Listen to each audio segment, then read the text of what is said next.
Welcome to the Inspired Business Leaders Podcast, brought to you by Inspire Wealth, bringing you interviews with top business professionals, empowering you to understand our current business climate and the successes and struggles other business professionals have overcome. Here's your host, Nick Boer.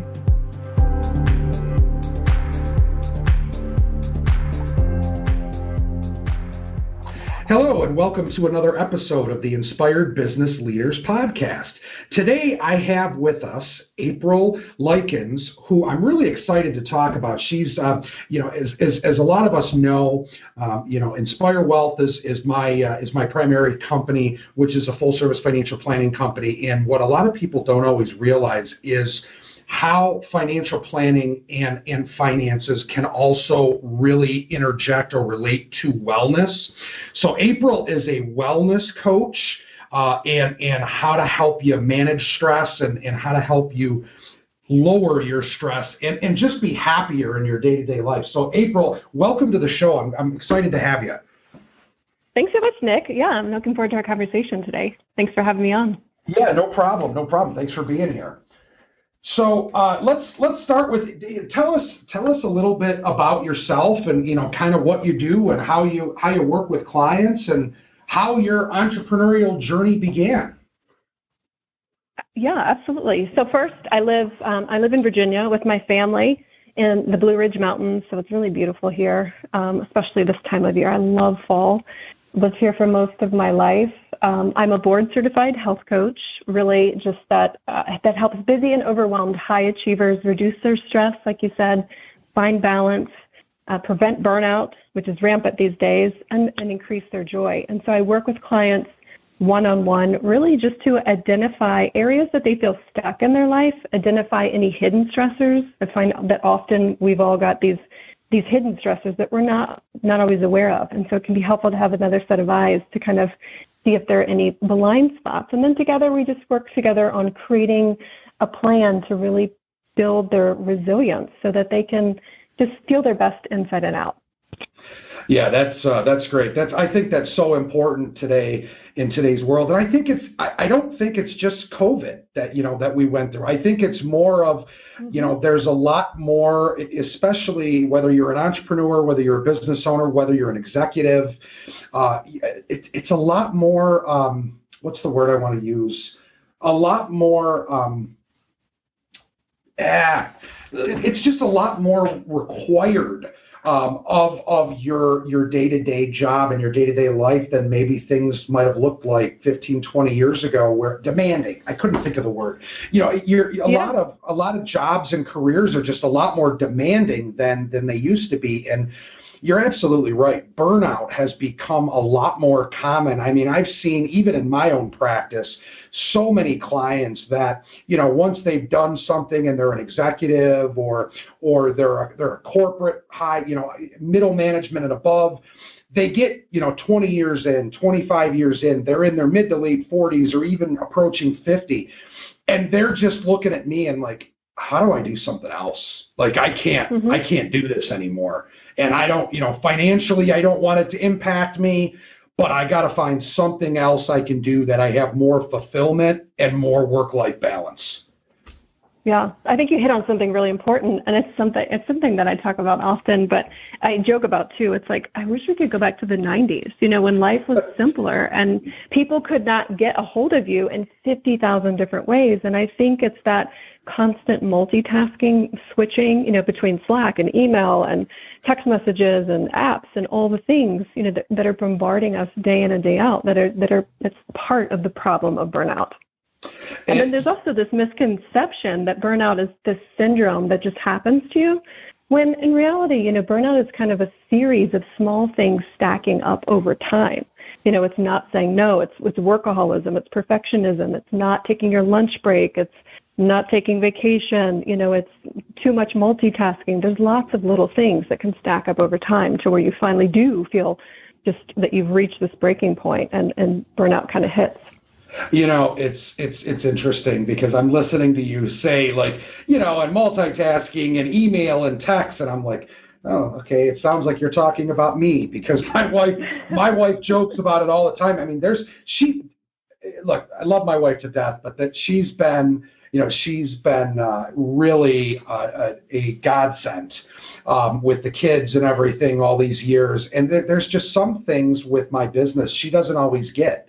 She understands, but she's like, there'll be times at 9 p.m., like I'll be either sending an email or, just something. And she'll be like, what are you doing? And I'm like, oh, I'm sending an email.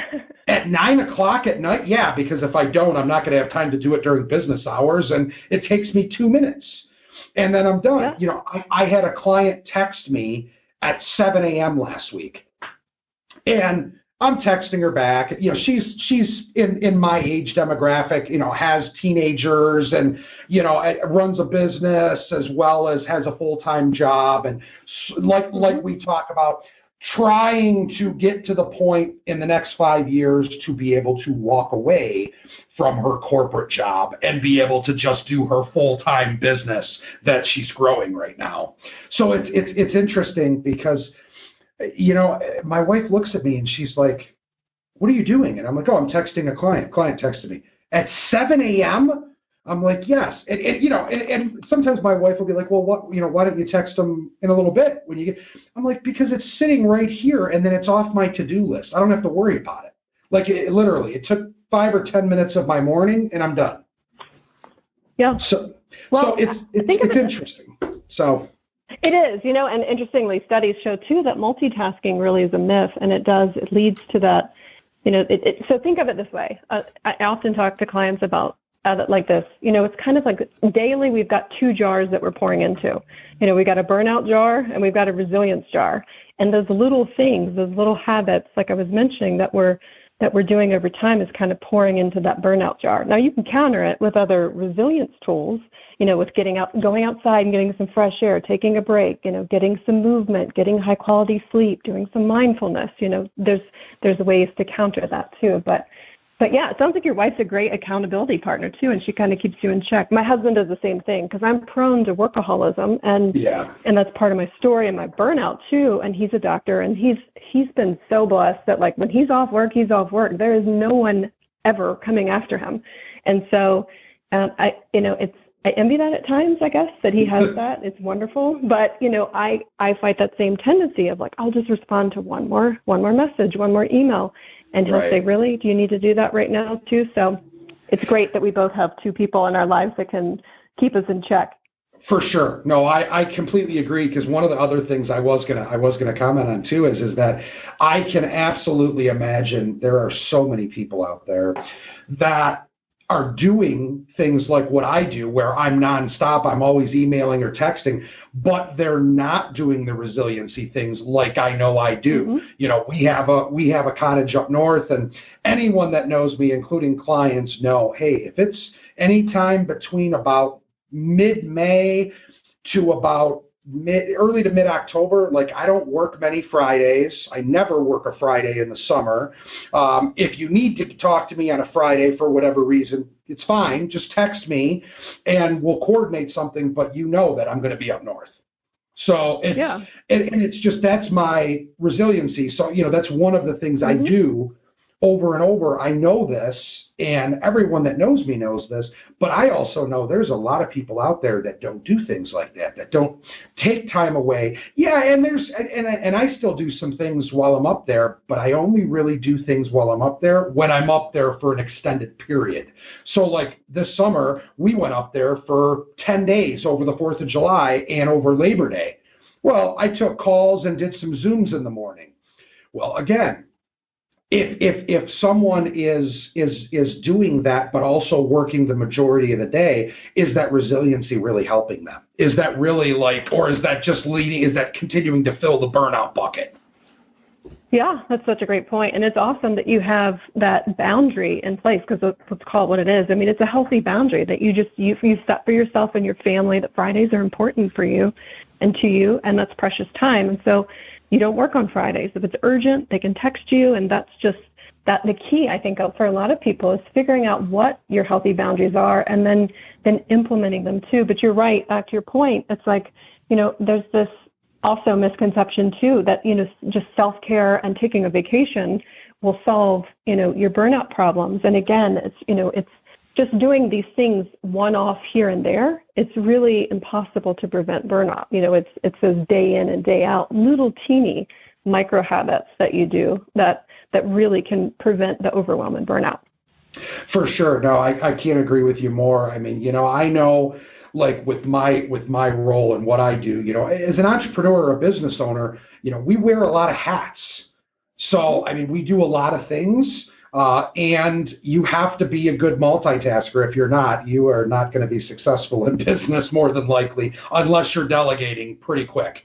So, there's so many things that when you're an entrepreneur, when you're a business owner, when you're an executive, you need to make sure that you're taking time for yourself. Like you said, you're taking time for your family. You're setting specific boundaries. And if you're not, I think you are headed closer to burnout than, being able to maintain or have balance. So help me, one of the next things I want to talk through with you is talk to me a little bit about how, share a story about how health collapse ties to stress. I mean, we've talked a little bit about the, how it can be you filling the burnout bucket versus, filling the resiliency. But, help our listeners understand why this is so important and why there's a lot of people out there that just aren't doing as good of a job as they should be managing it.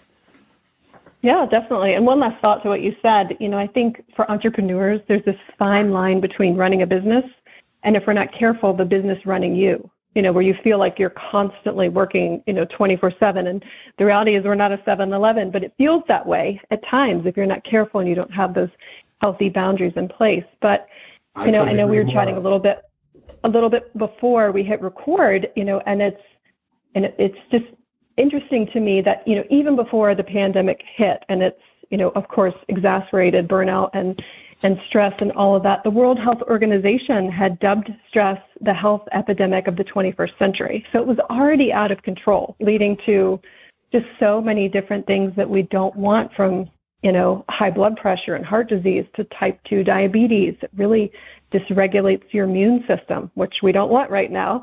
Right. It can tear up your mental health.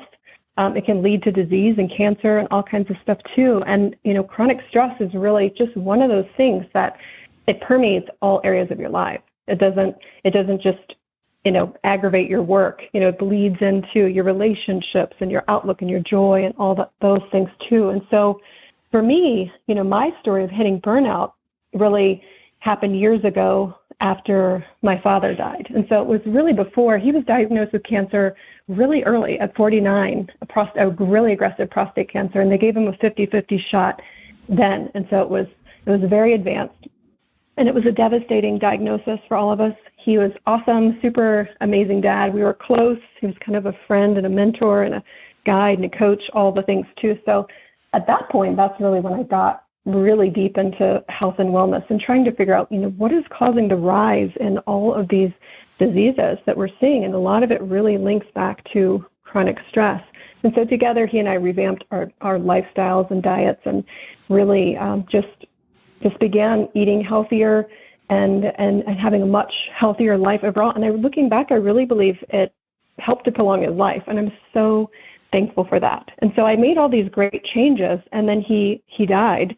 And it's like I just didn't want to feel all the feelings that I was feeling. And I reverted back to my old ways of coping with things. And that for me turned into throwing myself back into workaholism. And I think, that's something that a lot of people can relate to. When we're feeling things and we're going through hard things in life, that you don't necessarily want to fully feel, it's really tempting and it's really easy to turn to things like food, alcoholism, or too much alcohol shopping, Netflix. That can get out of control and turn into a, all-day binge fest if you're not careful. Workaholism. And so for me, workaholism was the bad habit that I really slipped back into. And so I started, working again till like 1 and 2 o'clock in the morning. I wasn't eating consistently. I wasn't working out consistently. I just wasn't taking care of myself. And for me, that ended in a total health collapse. So I ended up going to the Caribbean and coming back nearly bedridden for about a year and a half. And so there was a whole slew of things that happened for me, and it took years really for me to pick up the pieces. Now my story is a little more extreme, but again, as I stated, there's so many things that if we're not careful, like I mentioned, heart disease, type 2 diabetes, all that stuff, high blood pressure, that chronic stress can really cause if we're not paying attention kind of to the warning signs. And my heart really is that, my story is extreme, and I love talking about this subject. I'm so passionate about it because I really don't want people to have to go through the dark period that I went through in my life because of, some of my choices and the workaholism. Yeah. Yeah, no, and I think that's such an important point that you made. Interestingly enough, I will tell you that some of my kind of wake up moment or the aha moment, realizing that we don't know how long we have, and to spend more time with family and create living memories and those types of things, was actually when my dad passed away. And my dad actually passed away of cancer as well. He had pancreatic cancer and was in his mid-60s.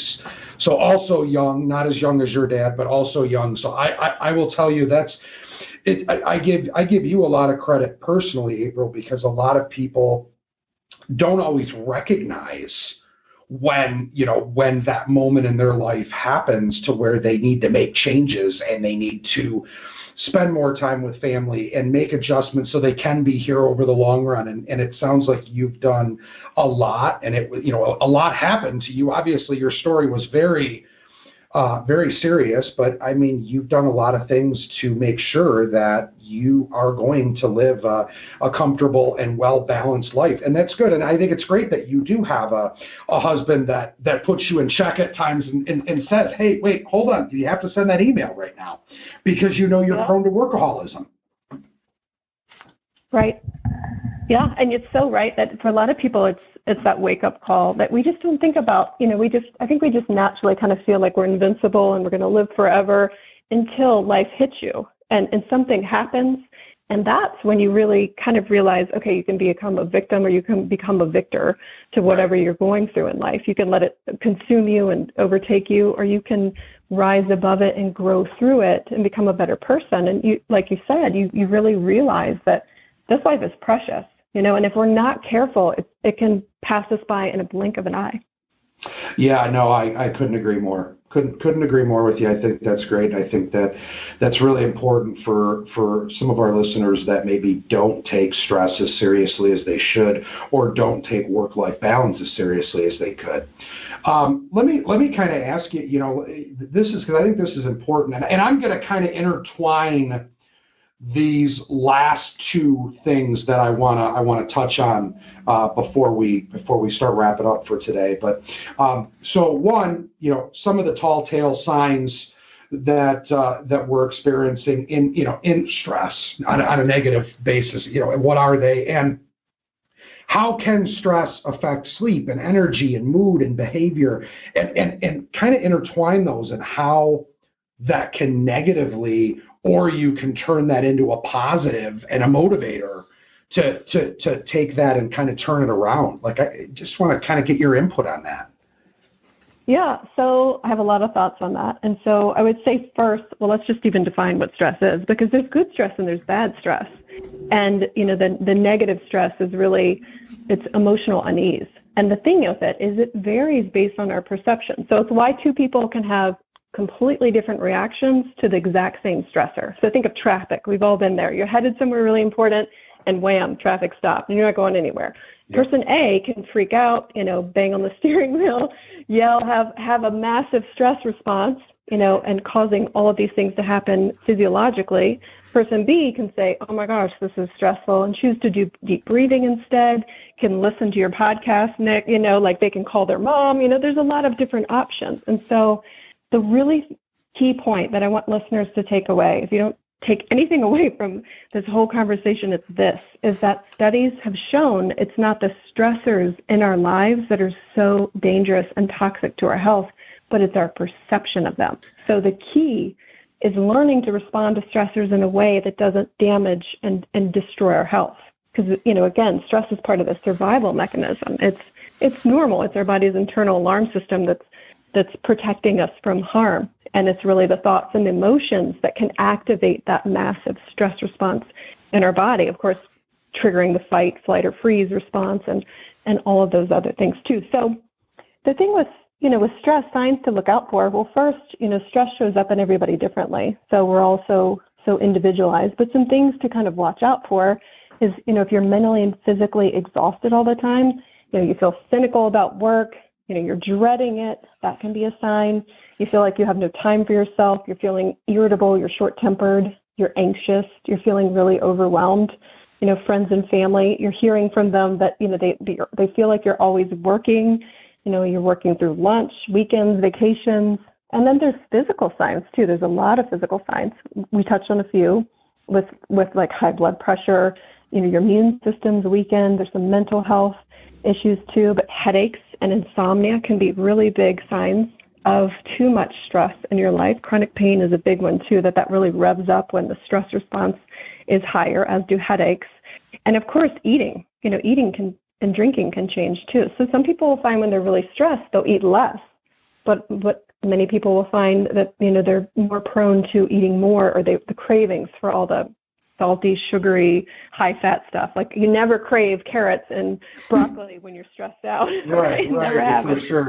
It just doesn't. It doesn't. And so, the key is really just kind of listening to your body daily. And one thing that I always tell clients is do at least one check-in a day with yourself, for 30 seconds, and just ask yourself, what do I need today to thrive? And the cool thing is your body will tell you. It might be like, okay, we need to slow it down. It's been nonstop all day. Let's take a quick walk around the block. Or I'm dehydrated. I need some fluid, whatever it is. And just be mindful of what you need, because it's going to change day to day. And the key is just being aware of how you're treating your body.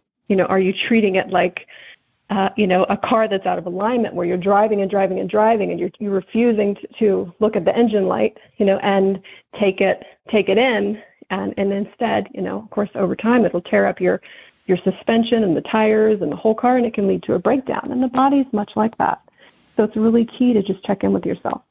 And it's so easy to do, to just take 30 seconds and say, what do I need today?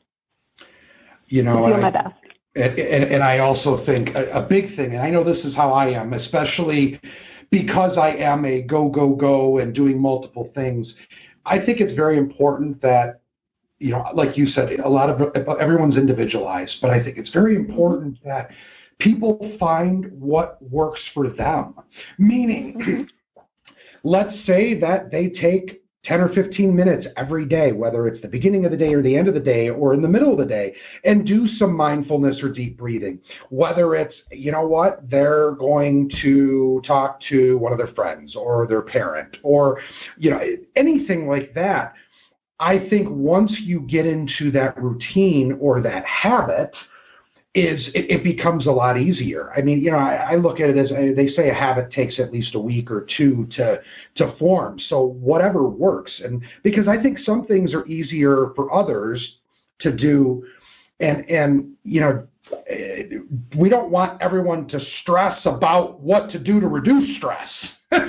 Right, exactly, 100%. I know you're right. Everybody's different. So I have clients that love meditation. I have one. She's hilarious. That she she multitasks, and I think it's a great example of multitasking. But she likes to take baths in the evening. It helps with her inflammation levels. She has a lot of chronic pain and some autoimmune issues, and she meditates while she's in the bath. And she just jokes that she wishes she could stay in there all day because she feels so great. But that would not work for most of my other clients. They don't have that kind of time. They don't like baths. Some of them like meditation. Some of them don't. And so the key is finding, like we were talking about in the beginning, those resilience tools that work for you. And some of the basic things are, high quality sleep. Again, it's making movement, a priority. It's just getting some form of movement daily. It doesn't have to be, CrossFit and running if that's not your thing. I mean, you can do yoga, you can do stretching, you just take a walk around the block. I mean, any movement has tremendous benefits to the body. The healthy boundaries like we were talking about, taking breaks, actually taking your breaks, and being intentional to block that time off in your schedule, a few times a day, and taking your lunch break instead of working through the lunch break, listening to your body, spending time in nature. There's so much studies that are coming out here the last few years on nature, and it's called rewilding and getting out in nature. And there's doctors literally around the globe that are prescribing nature therapy for people because there's so much benefits to just being outside for just 15 minutes, 20 minutes, and soaking in, the sounds and the sights and the smells and the vitamin D, and putting away your device for that time and just being aware of your surroundings. Of course, self-care practices that work for you too. And then you touched on a big one that's really, really connected to longevity. There's lots of long-term studies on that social connection, because we're wired for community. And we've become so much more isolated with, the rise of all the technology apps and devices that we have. And we've been more isolated than ever. And studies actually show that when you're with another person, your energy can mirror them and help to regulate your nervous system. It's really fascinating in a way that it doesn't happen virtually. So right now, we're not going to be able to do that in the method that we're chatting. But if I was sitting across from you, our bodies would literally be regulating each other. It's super cool. And so making sure that you've got some form of community and connection and creativity and fun. That's a big one I talk to clients about often, and I see is that people that are burnout and stressed out and at the end of their rope, the big thing they're often missing is fun. They're just working 24/7, and they've lost track of the things that they enjoy doing. And it's interesting. I ask clients that often, what do you like to do for fun? And most of them look at me like I have four heads. They have they can't even answer me. They're like, well, I go to the gym. And I'm like, that doesn't count. That's good. That's great self-care, but that's not fun. Well, I don't know, but the interesting thing is, and I challenge you to go do it. You ask any child what they like to do for fun, and they will rattle off like 15 things. They don't even hesitate. I like to play with my trucks, and I go outside, and I like to do this, and I play baseball, and blah, blah, blah. And they'll just tell you. But as adults, we lose track of those things that set our souls on fire, that are fun, that just pour into just making us feel alive, to feel created and connected and all of those things. So it's really important to make time for, pausing. And in that pausing, I talk about that often, that there's power in pausing, and that pausing is the antidote to burnout. It's slowing down, it's resting, and it's finding things that you enjoy doing. Yeah, I think that's all those points you just made are key. Is like you just the last one, finding things that you enjoy doing. I do think us as adults lose track of that. I really do. Especially, depending on the age of your kids, and you tend to interact with kids' parents, more than sometimes some of your own friends and that kind of thing. So, just being mindful of making sure you do have things that you do for yourself and things you do that you enjoy. And I think that's so important. So I couldn't agree more with that. So, April, I really appreciate your insight and everything that you've talked about while you've been on here, because I think it's so important in today's world, with as demanding as certain jobs and careers are, that everyone needs to know that they're not alone, and that you need to make sure you're being mindful and doing things that are going to help counteract with that filling the bucket of burnout, because it's so much more common nowadays than it was 5-10 years ago even.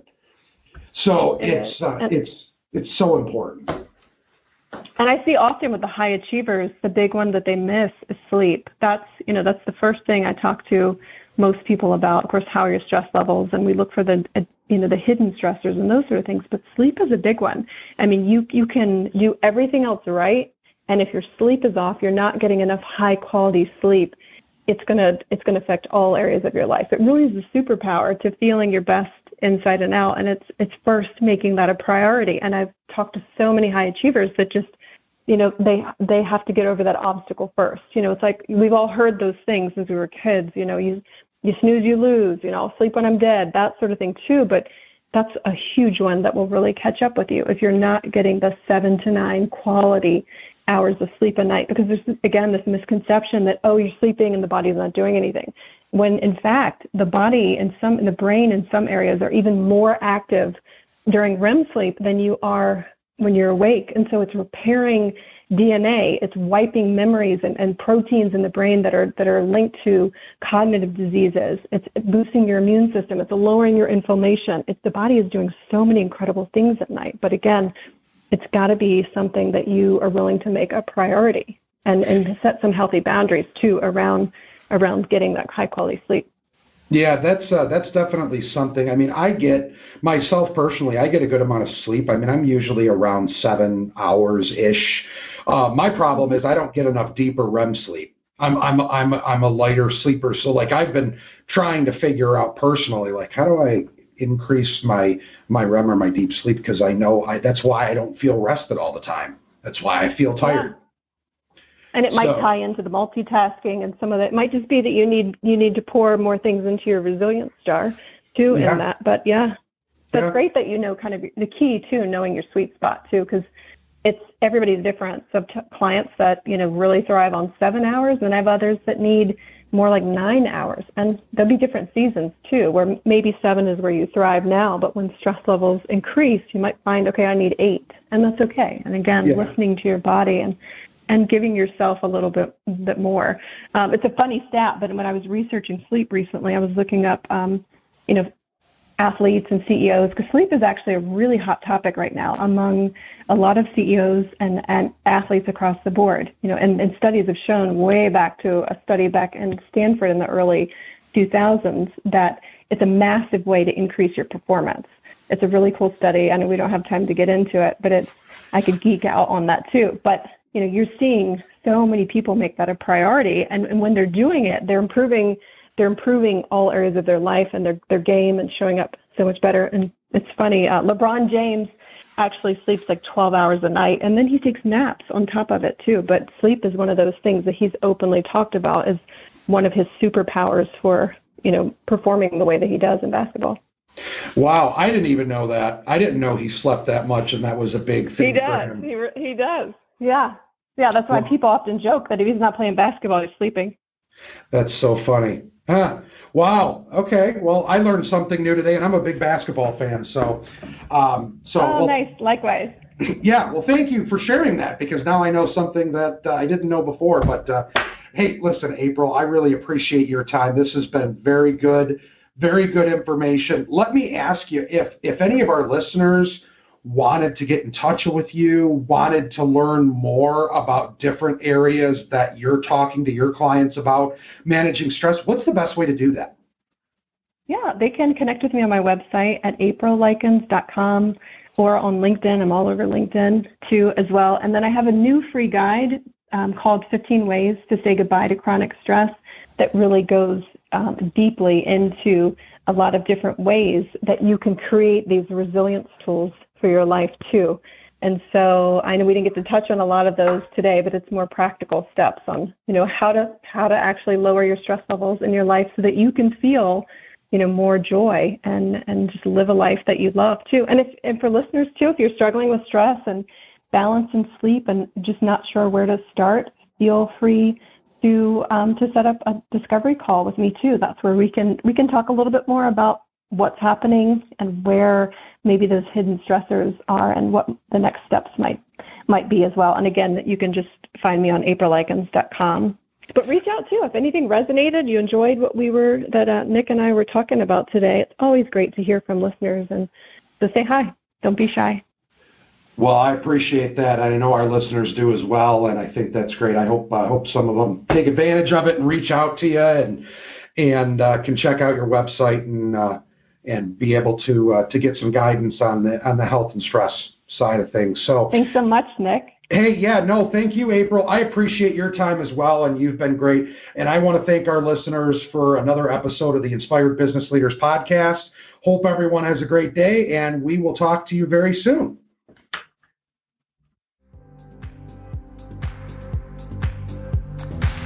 Thank you for listening to the Inspired Business Leaders Podcast, brought to you by Inspire Wealth.